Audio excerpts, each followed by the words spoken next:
Salat ain salat sunat-sunat ain bisa bagaimana bisa terima kapan sewajib belum sahur dikodoen wa kaifa taduka wa kaifa lan halaka ya apa taduka nenggal sira li ajlil haram li ajlihi halalah maring arai perkara kang halal atau barang kang halal wa mubalan mubah wa anta utawi sira kumusyirun ngelanggengaken ala lil mahduri ing ngatasi penggawean perkara kang den cegah wal haram lan haram.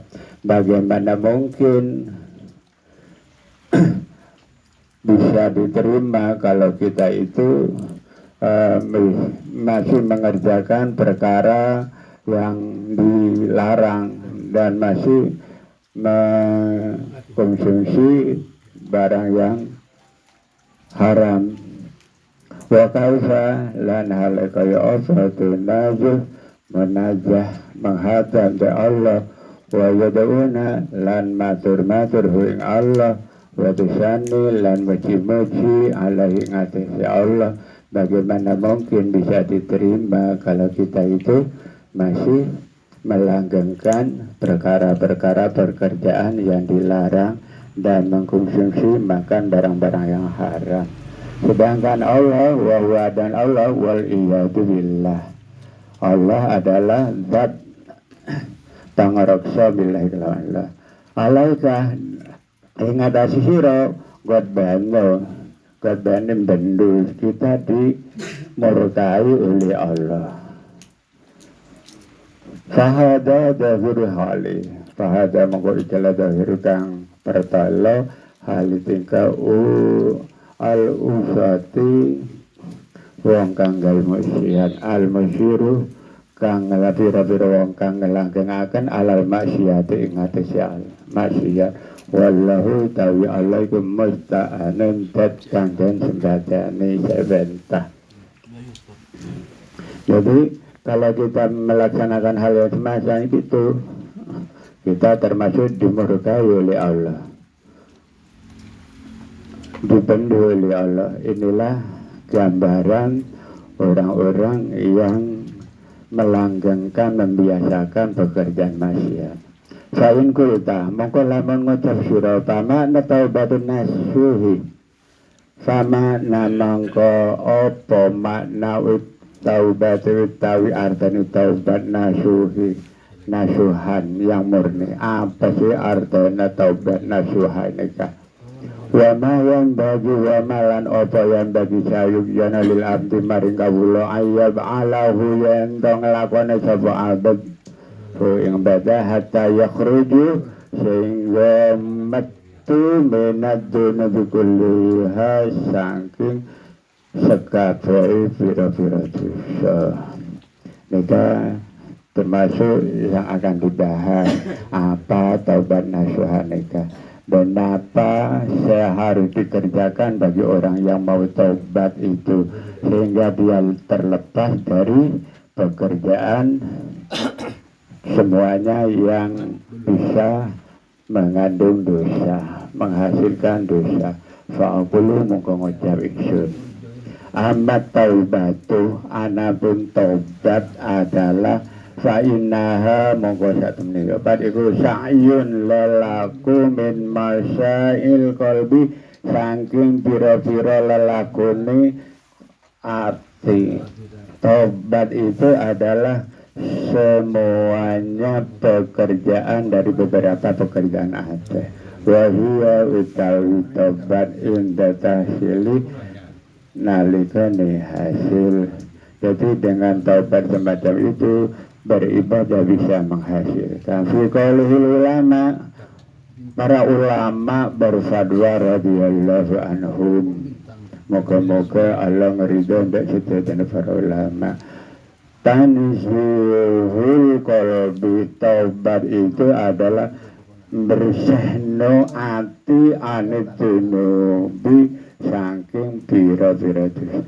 Saepun ulama katanya ulama taubat itu membersihkan hati dari segala dosa. Waqala syaikhuna lan ngendika sapa syaikhuna guru kita yaitu Syaikhuna Imam Ghazali rahimahullah fil hati taubati ing dalem batas taubat innahu satemene hat ikut tarakus tiyari ninggal pilihan dan bintusa sabako kang wis dingin misluhu kang sepadani dan bin anhu saking tingkat manzilan tingkatani dan bintusa la suratun ora gambarani takdiman korona ngagungaken lillahi maring Allah Ta'ala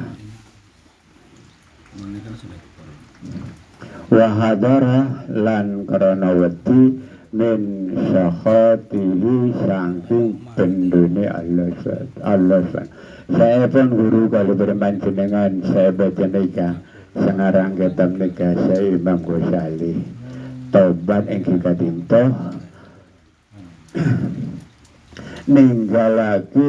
meninggalkan segala perbuatan yang mengandung dosa, perbuatan yang dulu-dulu dan yang sama dengan perbuatan dosa-dosa yang dulu. Ini adalah mengenai tingkatannya, bukan suratun. Bani gambarannya ini kenapa? Termasuk atur Ramadan karena terpaksa untuk kesehatan dan pendidikan. Takdimun karena ngagungaken Allah Ta'ala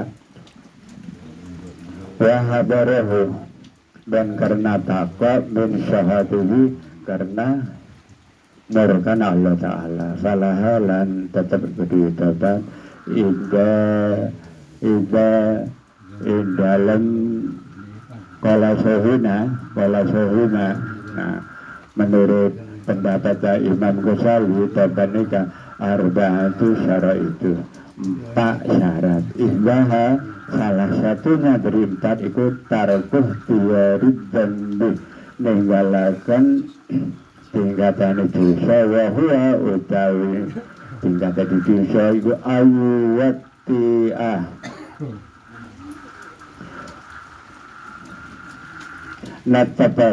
natabenok sira qalbahu atine abad wa yuharridu lan murniaken qalbu azambahu kelawan nafsane kalbu ala annahu sak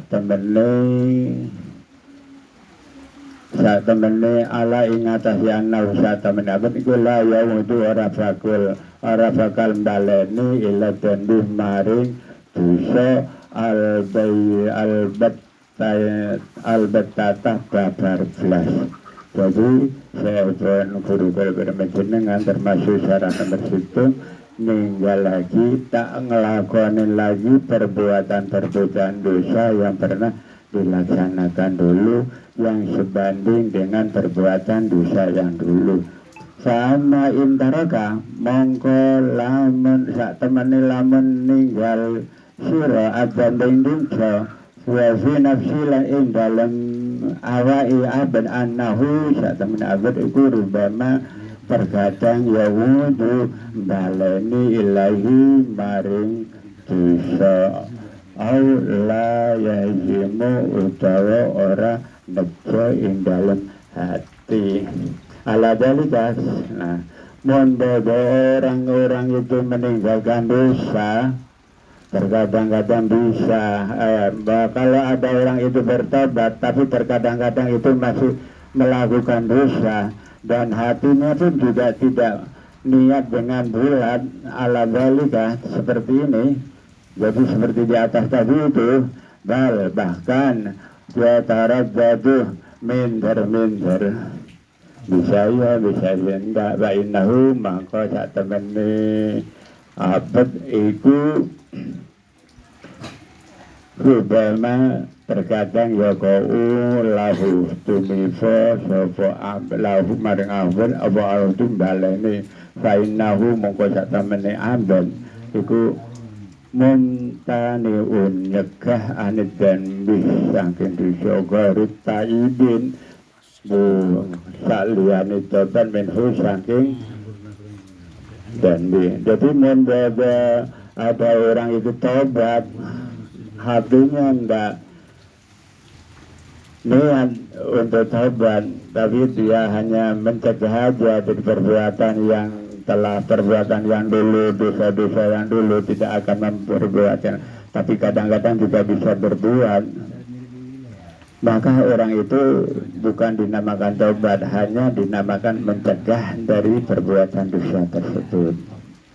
Wasani adapun utawi kan nomor 2 iku ayat tobat min dan bin saking dosa kot sabakoh teman-teman dingin anhu saking dan bin mislu sepadane in laulam yasbuk monggo nalikane ora podo lam yasdikan dingin anhu saking dosa mislahu sepadane lakana mongko ono iku mutakian memelihara ghair taibati saking liyane taubat mun kalau ada orang itu taubat dari dosa seperti dosa-dosa yang dulu namun dia tidak mengerjakan dosa yang seperti dulu dia bukannya namanya taubat tapi namanya adalah memelihara dari perbuatan dosa-dosa yang dulu ala ono to taro ningali sira annahu sak temene abri yasihu annahu sak temene yasihu qaulu membentarakan qaulu apa al qaulu ucapan. Nah, bisakah kamu bisa membenarkan ucapan ini? Di anan Nabi saat temenin Nabi Shallallahu Alaihi Wasallam karena ono sapa Nabi kumul muktakian memelihara anil kufur saking kufur saking kafir. Maka termasuk ucapan yang benar Nabi Muhammad itu adalah memelihara dan mencegah dari kekafiran. Wala yasihul qaulu lan ini adalah wala yasihul lan ora sah ora benar al-qaulu ucapan ini tidak benar. Yang mana yang benar ini annahu sataman nabi karena ono sebab nabi ku taiban tobat anil kufri saking kekafiran in lam yasbi ora ono fian anhu saking nabi al-kufrun kafir. Lah ini kata ucapan yang tidak benar. Nabi Muhammad itu taubat dari kekafiran. Padahal Nabi Muhammad sejak dahulu nggak pernah taubat dari situ. Wa anna Umar lan sak temene Umar bin Khattab radhiyallahu anhu kana ono sapa Sayyidina Umar iku taiban taubat anil kufri saking kekafiran. Lima sabaqah maring semangsane Himin anhu saking Umar dalika itu mengkono-kono kafir. Jadi kalau Umar itu pantas dikatakan tobat dari kafiran karena Sayyidina Umar dulu belum masuk Islam, dia berstatus kafir, kemudian dia tobat masuk Islam. Inilah namanya tobat, tidak melaksanakan dosa-dosa seperti yang dulu. Wasali satu takut kebenaran ya. Wasali satu salam di mara belasan moderator.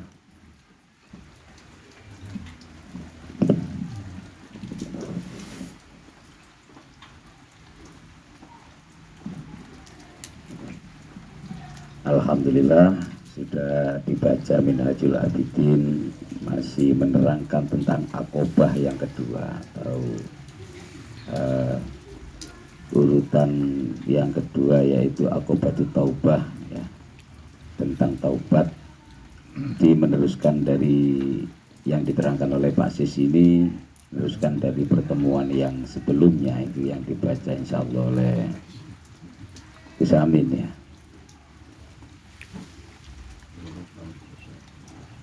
Jadi Imam Ghazali ini mengajarkan kepada kita bahwa kalau kita ingin berkhidmah kepada Allah, beribadah kepada Allah, maka kita harus steril dulu. Jadi dari dosa. Caranya steril dari dosa yaitu dengan melakukan taubat.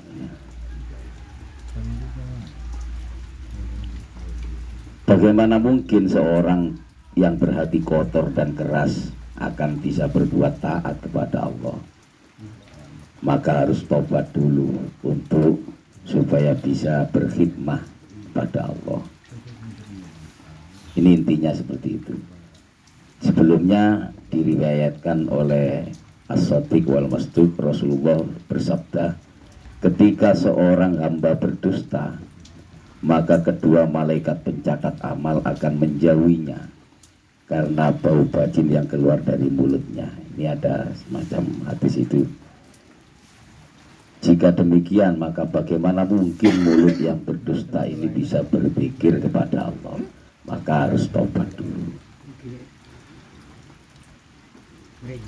Maka dari itu jelas orang yang senantiasa melakukan maksiat tidak mendapatkan taufik dari Allah, ini badannya terasa berat untuk diajak beribadah. Kalaupun toh mau beribadah menjalankannya, tentu merasa sangat payah sekali. Karena dengan adanya dosa tadi yang belum tobat, maka harus tobat dulu. Tidak dengan perasaan yang senang dan tulus melaksanakan ibadah kepada Allah kalau berlumur dosa.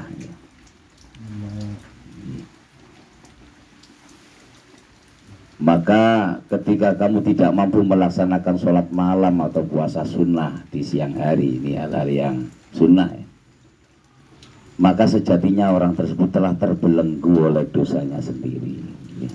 Intinya itu tadi, saya ambil poin-poinnya saja.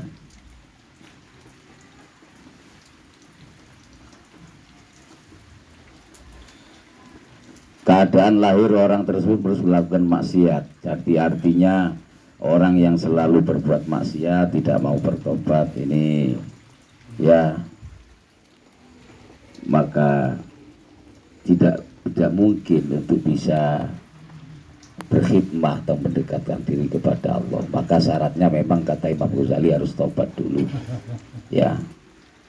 Jadi semoga kita dijauhkan dari seperti orang-orang yang selalu terus-menerus berbuat maksiat ya. Sekarang pada tahap berikutnya intinya adalah makna taubatan nasuha. Apa sebenarnya taubat nasuha? Tadi sempat dibaca juga taubat nasuha. Fama makna taubatan nasuha, wama makna taubatin nasuha. Apa artinya taubat nasuha itu sebenarnya? Dan bagaimana batas-batasannya taubatan nasuha? Dan apa yang harus dilakukan seorang hamba atau manusia hingga ia bisa terbebas dari segala dosa? Jawabannya adalah taubat nasuha adalah salah satu taubat ini adalah salah satu pekerjaan hati. Maka kalau taubat ini adalah pekerjaan hati, cara menghasilkannya menurut para ulama adalah ya dengan membersihkan hatinya dari dosa. Caranya ya harus membersihkan hatinya dari dosa. Sementara ada guru Syekh yang berbicara atau berkata bahwa batasan-batasan tobat adalah tidak mengulanginya lagi. Ketika ia telah berbuat maksiat atau dosa, maka dikatakan taubatan nasuhati, dia tidak mengulangi dosa yang telah lalu dengan tidak melakukan dosa yang semisalnya juga. Adapun untuk memenuhi kriteria taubatan nasuha ini, intinya ada 4 syaratnya supaya bisa masuk pada kategori taubatan yang baik, taubatan nasuha. Pertama, meninggalkan dosa sepenuh hati. Artinya dengan tulus meninggalkan dosa yang telah ia lakukan dan berniat dalam hatinya tidak akan mengulanginya lagi. Ini taubatan nasuha kriterianya. Jadi meninggalkan dosa yang pernah ia kerjakan dan tidak berniat tidak mengulanginya lagi. Jika ia sudah meninggalkan dosa, sudah nggak mengulanginya lagi ya, tapi kok dalam hatinya ini kan tadi kan urusan hati ya taubat ini. Jadi dia sudah meninggalkan dosa, tapi dalam hatinya kok tidak ada keinginan untuk tidak mengulanginya lagi, atau masih ada kemungkinan untuk mengulanginya. Artinya nggak ada niat sama sekali dalam hatinya. Dia sudah tidak mengerjakan dosa, atau dia sudah meninggalkan dosa sudah. Maka tapi hatinya tidak punya keinginan untuk itu, untuk apa? Iya, mengulanginya atau tidak mengulanginya, artinya hatinya tidak berniat begitulah, tidak ada keinginan seperti itu dalam hatinya. Maka yang demikian itu dinamakan tobat, tapi menahan yang demikian itu belum bisa dinamakan tobat, belum bisa dinamakan tobat. Jadi dia sudah meninggalkan dosa, tidak mengerjakan, tapi dalam hatinya belum ada niat untuk mengulanginya atau meninggalkannya, tidak ada niat sama sekali. Nah ini belum bisa dinamakan tobat, tapi hanya dinamakan menahan diri dari dosa saja, hanya menahan diri dari dosa saja. Maka sebuah syarat yang sangat penting sekali dalam hati ini, ketika orang bertobat, hatinya harus ada niat untuk tidak mengulanginya lagi. Maka sangat benar ketika dikatakan bahwa Nabi Muhammad SAW sangat memelihara diri dari kekufuran. Bukan tobat dari kekufuran. Dia salah ketika orang mengatakan bahwa Nabi bertobat dari kekufuran, karena Nabi tidak pernah kufur, ya. Tapi Nabi memelihara diri dari kekufuran. Namun sebaliknya, tapi kalau mengatakan bahwa sahabat Umar bertobat dari kekufuran itu benar. Karena apa? Karena sahabat Sayyidina Umar itu sebelum masuk Islam memang pernah kufur, ya. Memang pernah kufur, maka dia dikatakan tobat dari kekufuran. Saya kira itu yang jelasnya ya, yang disampaikan oleh materi tadi atau yang Qori bacaan.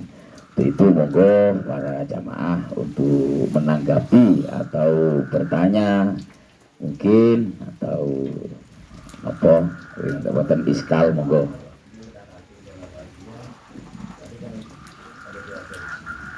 Ketika kita itu bertobat tapi tidak ada niat, itu bukan tobat. Iya, hanya kemudian tidak ada niat untuk melakukan kejelekan maksiat, tapi terbunyi dari tobat atau kejelekan. Tapi ada kata-kata kemungkinan dia melakukan lagi, ya, makanya. Nah, itu apa termasuk tobatnya? Masih belum dikatakan tobat. Iya, harus ada apa niat dalam hati. Tidak, itu tidak ada niat untuk orang dosa. Tapi terbukti nyatanya dosa tidak ada niat. Dia sudah niat atau belum untuk meninggalkan atau tidak melanjutkan? Tidak melakukan dan tidak benar-benar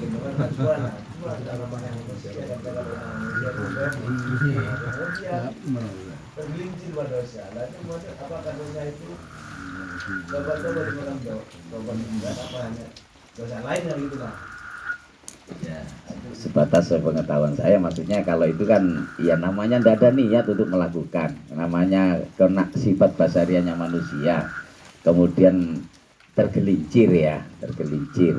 Namun sebelumnya kan ada apa namanya, iya dosa. Tapi dosanya tidak ada niat, tapi nyatanya dalam dosa tapi itu apa? Yang pertama kemudian iya betul.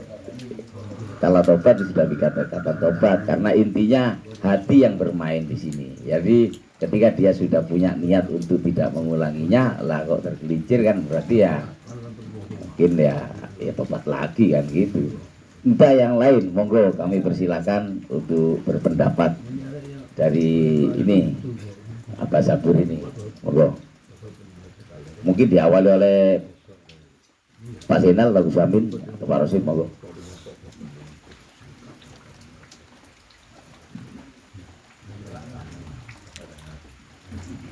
Kira di tobat nabi kata kuliah lagi lah.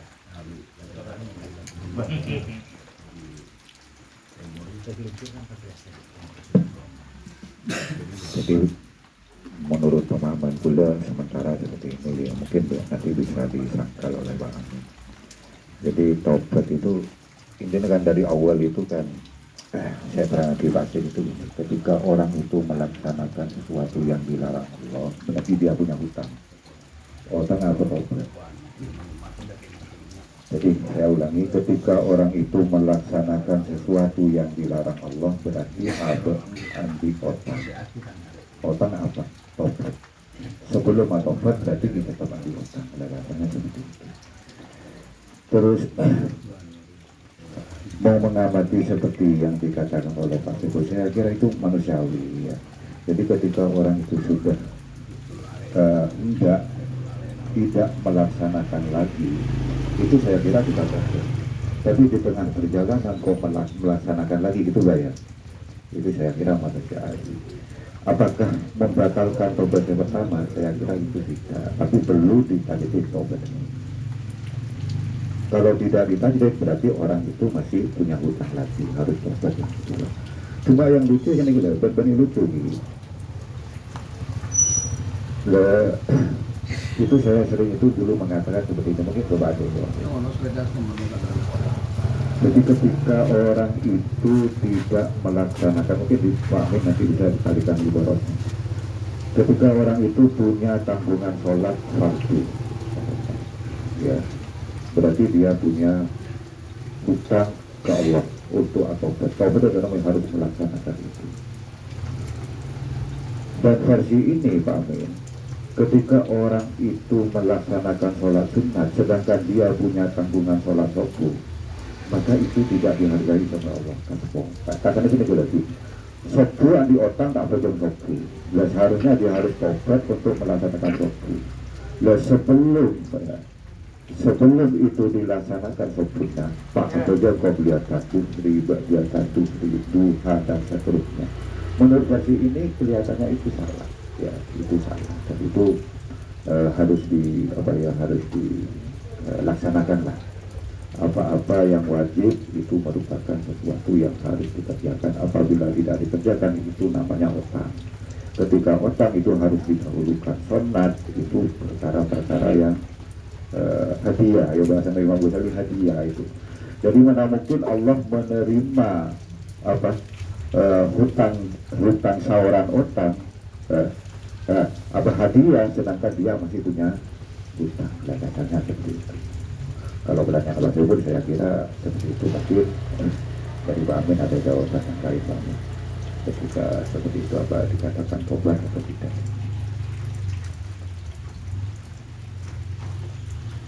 Bismillahirrahmanirrahim.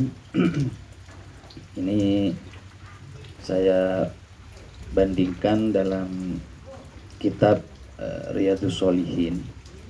Kalau di Riyadhus Shalihin itu ada 4 di syaratnya, sama dengan yang ada di Minhajul Abidinnya ini, tetapi ada perbedaan. Kalau di Minhajul Abidinnya ini tidak ada kata-kata ayyan damah ala fi'liha. Jadi merasa menyesal atas perbuatannya itu tidak ada dalam Minhajul Abidinnya. Ternyata saya buka di syarahnya Riyadhus Shalihin, yaitu Dalilul Falihin, itu memang Imam Syafi'i, Imam Al-Ghazali dalam Minhajul Abidinnya gitu langsung disebutkan. Di Imam Al-Ghazali dalam Minhajul Abidinnya itu memang menghilangkan atau melepas fistirotin nadmi fi mafhumit taubah, melepas kata-kata an-nadmu.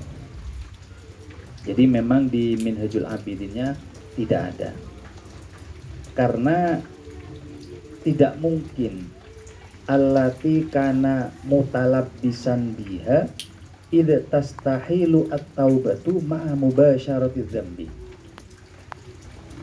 Orang yang melakukan maksiat,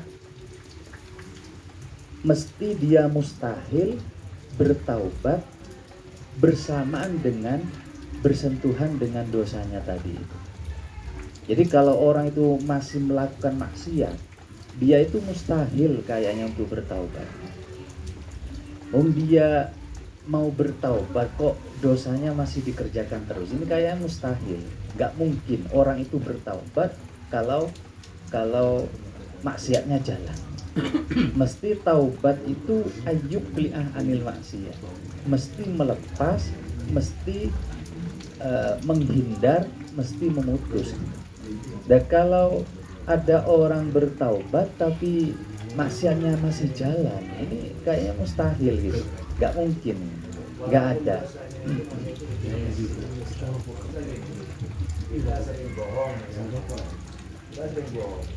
Kemudian kebohongan itu bisa jadi terus dosa mata sudah ada dosa lagi apa masuk dosa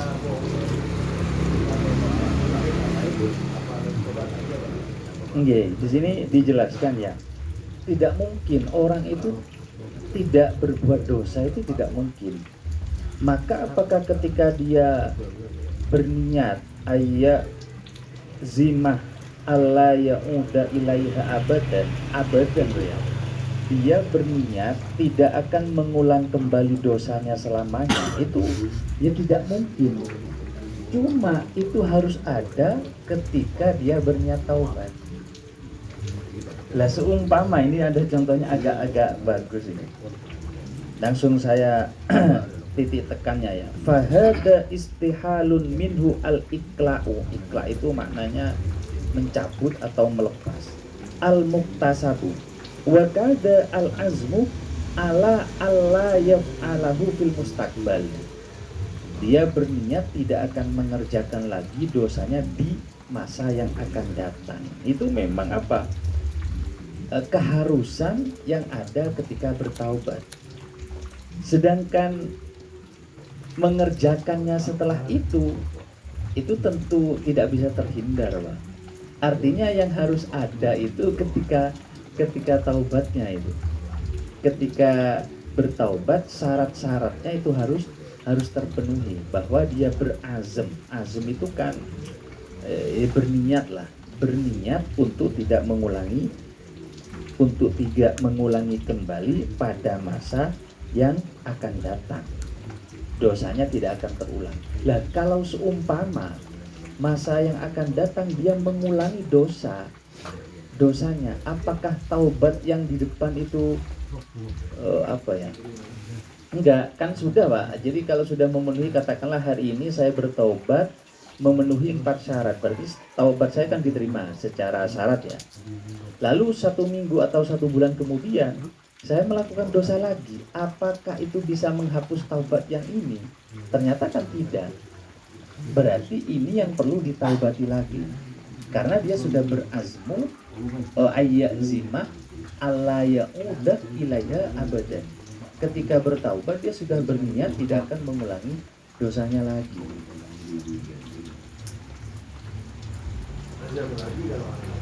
Iya, harus memenuhi syaratnya lagi. Iya. Karena gini, kalau ketika dia bertaubat, lalu dia kan pakai bahasanya kalau di Minhajul Abidinnya itu kan rubama ya, yang dibahas tadi itu mana tadi? Atau dia tidak yakin gitu, tidak yakin, mutaraddid kan bahasanya kalau di Minhajul Abidin. Mutaraddid artinya dia bimbang antara dia akan mengerjakan lagi atau tidak gitu kan. Maka itu tidak dinamakan tidak diterima taubat, atau dia ghairu taibin, dia bukan dikatakan orang bertaubat, karena ketika dia niat bertaubat dia sudah tidak iya, nah, mutaraddid kan bimbang ragu gitu, dia sudah aja ngelako boleh ketika taubat itu, bukan setelah selesai taubatnya, bukan, itu kan yang dibacakan tadi kan ketika taubatnya itu syarat yang nomor 2 tadi ya, syarat yang nomor 2 tadi. Nomor 1 ya, syarat yang nomor 1 lah itu saya baca ini. Fa amma in tarokat dzamba. wa fi nafsihi annahu rubbama ya'udu ilaihi aula ya'zimu ala dzalika bal yataraddadu. Akan tetapi dia ragu, fa innahu rubbama yaqa'u lahu al-audu, dia khawatir, takut kembali lagi kepada dosanya itu ketika bihalif taubat, ketika dalam keadaan bertaubat. Berbeda dengan ketika bertaubat dia sudah berasmu alla ayyazimah alla yauda ilaiha abadan. Dia sudah berniat tidak akan mengulangi kembali, lalu sebulan kemudian dia mengerjakan dosa. Berbeda dengan yang tadi, Bang. Ketika bertaubat dia mutaroddid, bimbang atau ragu dia mengerjakan atau tidak. Maka kalau seperti itu, fa innahu mumtaniun anid dzambi ghairu taibin minhu. Tidak bisa dikatakan orang yang bertaubat. Kalau versinya di Riyadhus Shalihin itu taubat itu maknanya ar-ruju. Ar-ruju, ini definisinya. Ar-ruju minal bu'di anillah ilal qurbi ilaihi. Kembali kepada Allah karena bermaksiat jauh kepada Allah, kembali kepada Allah, mendekat kepada Allah. Nah, itu maknanya taubat. Kalau di minhajnya kan tanzihul qalbi tadi itu, membersihkan hati. Kalau di Riyadhus Shalihinnya itu pakai bahasa wat taubatu ahsanu ma qila fi ma'naha syar'an huwa ar-ruju'u minal bu'di anillah ilal qurbi ilaihi subhanahu wa ta'ala. Artinya kembali kepada Allah, kembali mendekat kepada Allah.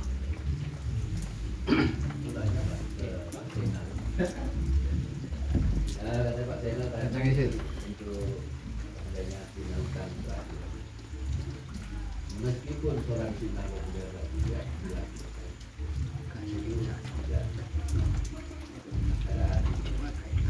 nah katanya sholat sunnah itu untuk menempel sholat yang bolong-bolong. Nah, dalam artian bolong-bolong itu apa memang waktu sholatnya tidak khusyuk atau meninggalkan sholat makabnya?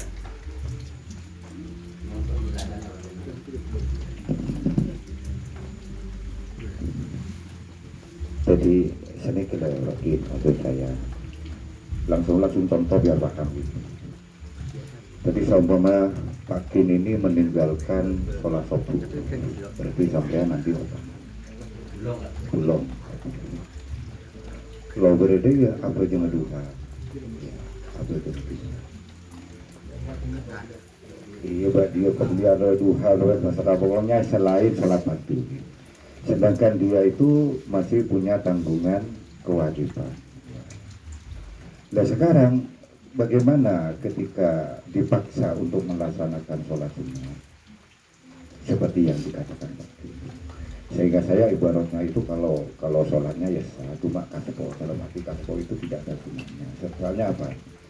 Soalnya dia mengambil sesuatu yang sangat besar, meninggalkan sesuatu yang sangat besar dan meninggalkan sesuatu yang meninggalkan sesuatu yang sangat besar dan mengambil sesuatu yang jadi katanya nih koncer nengotok bojong sopu nekan lebih rajin bareng ganjarna apa itu karena nih hadiah. Jadi perkara saya wajib itu makanya saya sebut ganjarna perkara saya wajib karena saking rajinnya. Yang perkara sunat, ya kadang-kadang disebut karena memang tidak begitu besar. Terus salah kaprahnya di orang itu ketika gini loh, mengabdi tanggungan sholat subuh, ya berarti wajib untuk kodok. Ketika melaksanakan yang jelas pahalanya besar karena apa? Melakukan sesuatu yang diwajibkan oleh Allah. Dan ini tidak dilaksanakan, sesunat, itu merupakan salah. Jadi mungkin sampean nembel itu jangan nembel dulu. Ya, jadi kalau itu dulu perkara yang ditinggalkan yang sifatnya wajib. Ya, maksud saya itu kata-kata nembel yang bolong-bolong, sholat yang bolong kan ada kata-kata jagane untuk sholat yang bolong-bolong. Nah dalam artian bolong-bolong itu apa sholat, waktu sholat, pelaksanaan sholat itu memang khususnya kurang, atau meninggalkan sepenuhnya seperti terus sampai satu subuh itu. Kan ada dalilnya juga yang mufradina pengendal bolong-bolong itu. Benih bolong-bolong itu ya, ketika sholat wajib itu dikerjakan semua bagi itu, kemudian sampai melaksanakan sholat duhur, makanya dimaksudkan untuk melaksanakan sholat qobliyah dan ba'diyah itu biasanya sama kiai-kiai itu ya, sama kiai-kiai itu yang menerangkan, oh iya mungkin ketika sholat duhur orang kosong gitu ya, sehingga bisa ditambali dengan perkara sunnah. Ya masuk saja logika itu, logika itu hanya menambah ya, karena itu waktu yang sangat berharga ketika melaksanakan sholat duhur yang wajib, yang pahalanya sangat besar, kok tidak usuk berarti ada kekurangan di situ, maka ditambal dengan perkara sunnah. Ya. Kita masalah itu. Tapi kan kasusnya contohnya begitu bagi. Jadi sini kalau kasus begitu. Sampean tak bojong sebu, kemudian sampean langsung abojong duhur, sebelum duhur abojong qobliyah. Lah seharusnya abojong kodok kelu, bukan qobliyah. Sampean memaksa untuk qobliyah, duhur dan pun belum dikerjakan. Lah itu menurut Imam Ghazali, oh tangga kita esau, reme abri hadiah, itu bahasa sindiran loh, bahasa sindiran itu salah. Yang betul di mana? Kewajibannya itu didahulukan, otangnya didahulukan, kemudian hadiahnya beli, itu bagus. Hadiah itu yang tergantung dan seterusnya. Jadi selanjutnya tetap meninggal meninggal kekurangan otang fardu. Tidak boleh, nempel duhurnya. Sunnah itu untuk nempel sholat yang mufrad satu pekerjaan di situ, atau waktu pelaksanaan sholat kita belum kurang. Ya itu nempelnya untuk itu. Itu keterangan itu ada di bab rawatib. Di qobliyah ba'diyah itu sunnah itu mana kosong minal farad. Memang menempel sesuatu yang kurang dari kefarduan. Sekarang yang mau ditempel belum ada, Pak. Kan fardu belum dikerjakan, yang mau ditempel belum ada, kok pembelanya sudah ada. Maka cuma ada dua tadi, Pak. Jadi kalau sholatnya itu faidnya bila udri maka haram, sunnahnya itu maka bukan boleh, haram. Ada orang tidur masuk waktu lalu bangun sampai keluar, dia bangun kenapa harus seperti itu? Andai Allah kasih waktu 2 menit